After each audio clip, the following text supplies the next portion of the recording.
بسم الله الرحمن الرحيم. محطة ضغط مشروع الممر السفلي بطريق الملك عبد الله بريدة، شركة الراب للتجارة والمقاولات.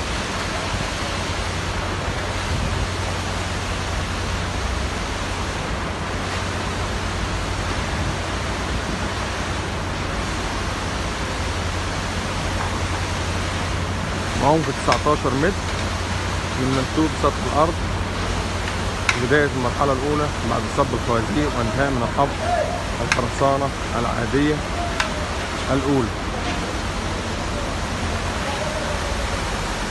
دي شيب المية، مجاري المية اللي نازلة من الحجر. سبحان الله.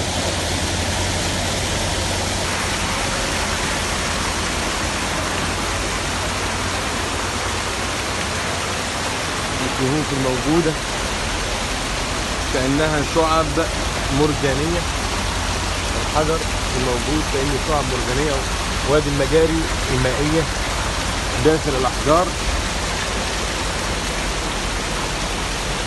سبحان اللي فجر من الحجر عيون.